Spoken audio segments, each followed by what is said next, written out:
Jesus does lead each one of us into new life. He goes on ahead of us to pave the way. Anything that he asks of us, he has encountered. And when he talks about self-sacrifice, he can do so from the perspective of having poured himself out for us. When we gather, like we do week after week, here in this space, to talk about leading lives that are God-inspired and God-focused, we can all look to Christ. We can point to him as the example of how to do this. We can imitate him in our quest to be the people God has called us to be. He tells us, Jesus tells us how to live. In our gospel lesson, each week we hear his sayings, we see how he interacted with people, we see how he treated people, especially the other, the one that we would expect him to maybe not so closely associate with, maybe the other who we wouldn't want to see him associating with. And Jesus tells these followers, whoever wants to serve me must follow me. Where I am, there my servant be also. Whoever serves me, God will honor. Too many leaders lack legitimacy. Too many leaders exhibit hypocrisy again and again. Too many leaders exhibit different failings in integrity, honesty, and showing us how to follow. Too many leaders say one thing and then do something completely different. Too many leaders call their followers, "Come after me," but fail to lead the charge up the hill themselves. They're so quick to be able to stand to the side and say, "Follow where I pointed. Go where I intended." 1946, just after those horrific days of the end of the Second World War, in France, the philosopher Jean-Paul Sartre wrote a play called The Unburied Dead. I can't imagine the world in 1946, really, if I'm being honest. I can't tell you what that would have been like. I can't imagine it in France, because for the French, World War II was not something that took place over there. It was right here, in our midst. And in that year after the end of that war that tore the world up, that set the world on fire, he wrote this play called The Unburied Dead. And in the play, there are German soldiers and French resistance fighters. And the German soldiers have just captured a group of young resistance fighters, and they've detained them in the upper room of a farmhouse. So they've got them captured there, and the resistance fighters in Act 1, we see their perspective as they look ahead to what they face tomorrow and through the coming night. They know that they will undergo torture. They know that they will find certain death at the end of this wait. They experience anguish over this anticipation of looking ahead and knowing what the Germans are likely to do. And in some cases, their fear and the experience of some of their comrades in arms worsens their anticipation. One character says, "I knew they'd get me in the end. I asked myself if I could face the music." And he's struggling, feeling this anguish. He says, "But I've been robbed. I'm going to suffer for nothing. I'll die without knowing what I'm worth." Later in the night, the Germans throw another prisoner in Act 2. They've caught this young man, Jean, out after curfew. And so, as is the case, they've grabbed him, thrown him in to detain him, but he will be released in the morning. They recognize that. This is just sort of standard fare, and all of the prisoners recognize Jean. He's their leader. The Germans don't know who he is, but the prisoners do. One of the fighters in particular has trouble with this. Lucy, Jean's fiancée. The Germans take each of the resistance fighters out one by one and interrogate them. All of this is off stage. But each one has to remain silent so that upon release, Jean can return to the fight, go back to leading the charge. Sartre sets up this brilliant conflict between comrades in arms and dislocation. Earlier, they had been in battle alongside one another, but now they are separate, have a chasm between them, creating space, and Jean will soon be free. He will live, and the others face torture and death. He's unwilling or unable to face the same fate. It's as if he says to them, your fate is not mine. Your cup is not my cup. This dissonance between leader and follower is strongest with Lucy. They face, she and Jean, different realities now. She bravely faces what lies ahead and describes her initial interrogation after she returns to the room. She says, they didn't touch my body. Nobody touched me. I was like stone. We, the audience, know that she is lying. But she has resigned to her fate. And she and Jean no longer face the same reality. When we face a different reality than someone else, we can experience the same dislocation. How can you identify with me? How can you tell me what it's like? How can you point the way? This gets even sharper when it's a leader or a close friend who says, I know how you feel. No, you don't know how I feel. You don't know what I've been through. You don't know what I've encountered. Unlike Jean and the resistance fighters, when we gather here each week and we talk about God, we're talking about one who has and continues to experience our reality. God incarnate, Jesus Christ, has been there. Through the mists of time and sometimes what feels like the archaic language of our Bibles, it can seem like it's a different time and a different place. How could Jesus know what I'm experiencing? How could Jesus know my frustration? Where Jesus leads us, He has already been.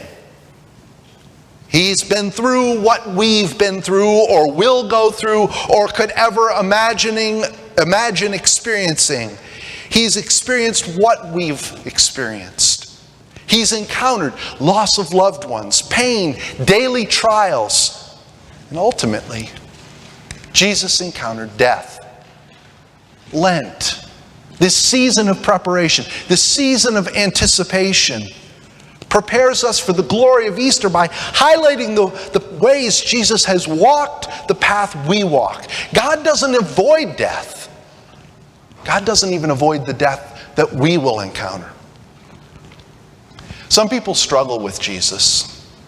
Maybe it's the historical Jesus, who he was, if he was, what he did, how he could be both divine and human at the same time.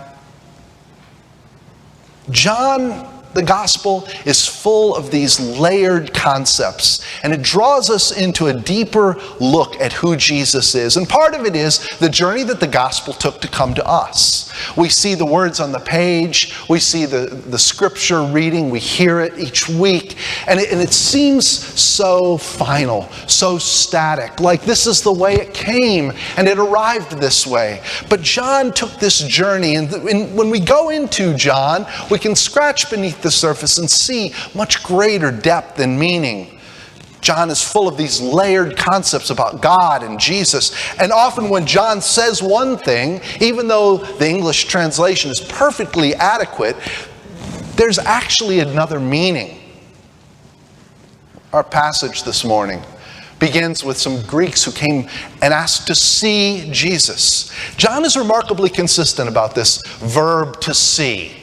In John, seeing equates with believing.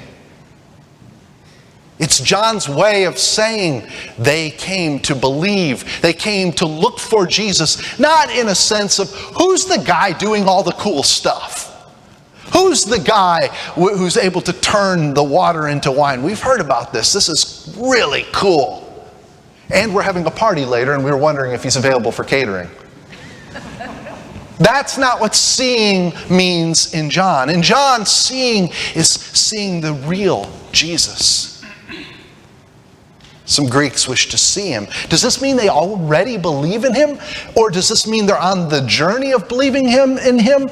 And the cool thing about John is, yeah, that's John's answer. Yeah.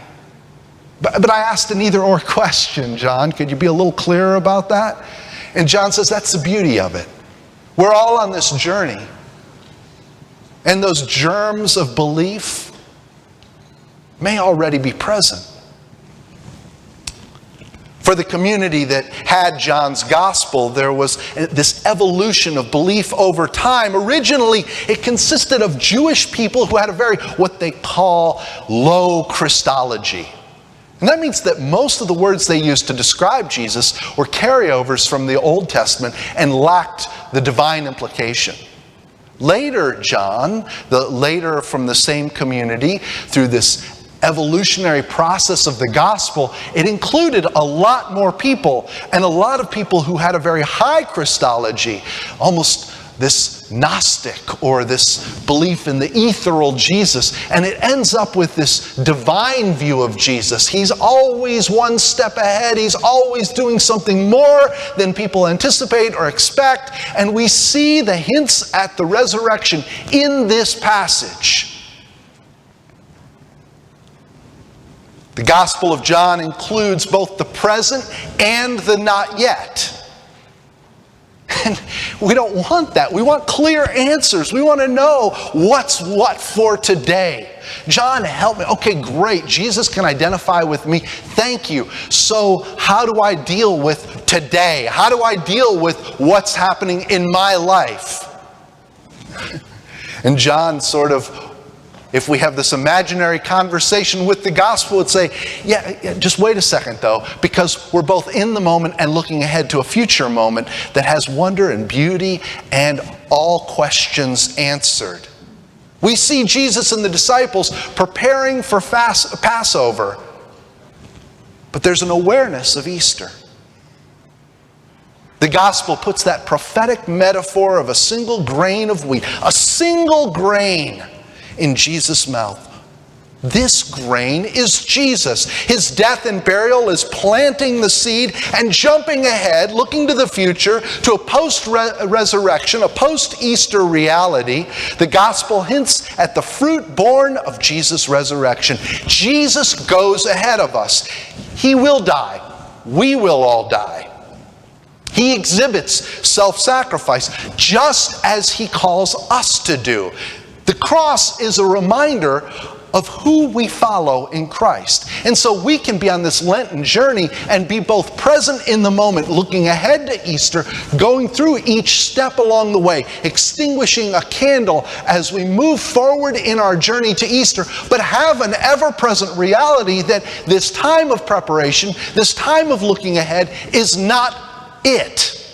Easter is the final reality, and there is always Easter coming around the corner, even when we have leaders who we encounter in our lives like Jean, and we see them present with us, yet not in that same reality with us, this great sense of dislocation.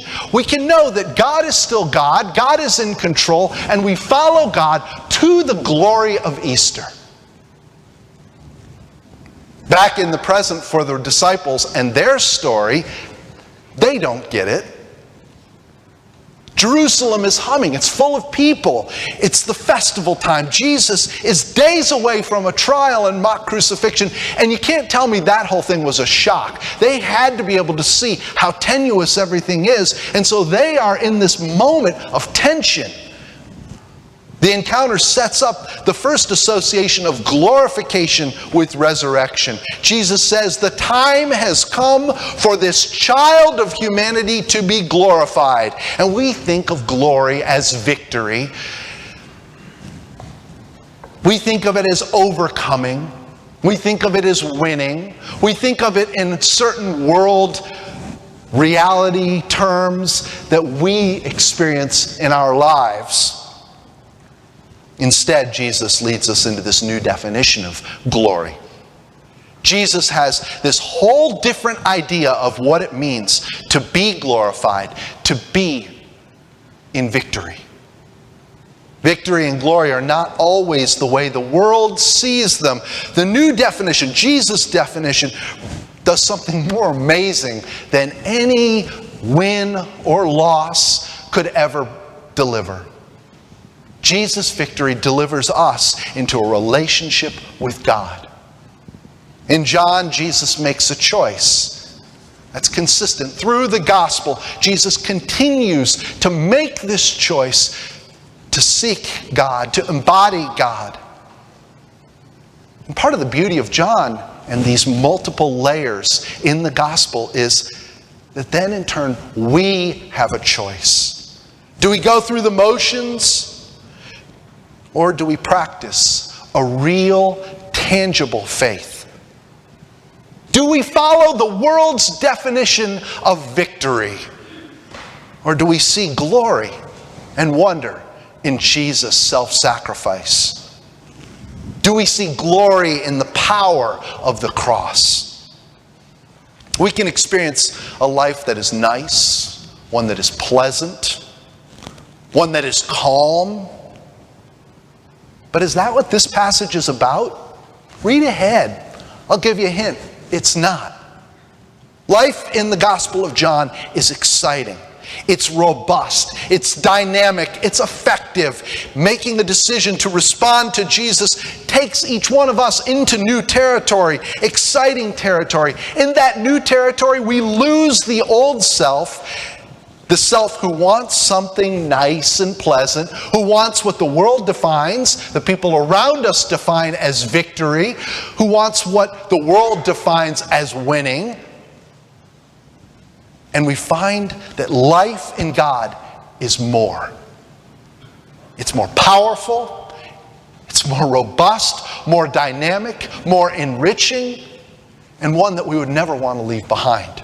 Finding Jesus means losing the old self. And we follow his example like the single grain. We surrender to God and allow God to plant us. And when we do, when we fully surrender ourselves, lose ourselves to God, we will grow and we will produce much fruit.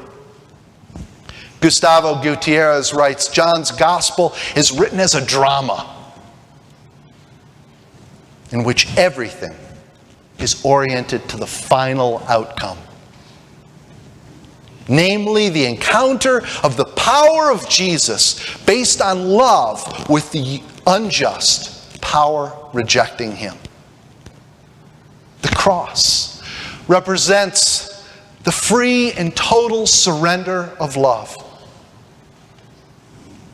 The cross represents the power of finding and experiencing God. So today, the question for us, the question we encounter in this passage is, where are we with Jesus?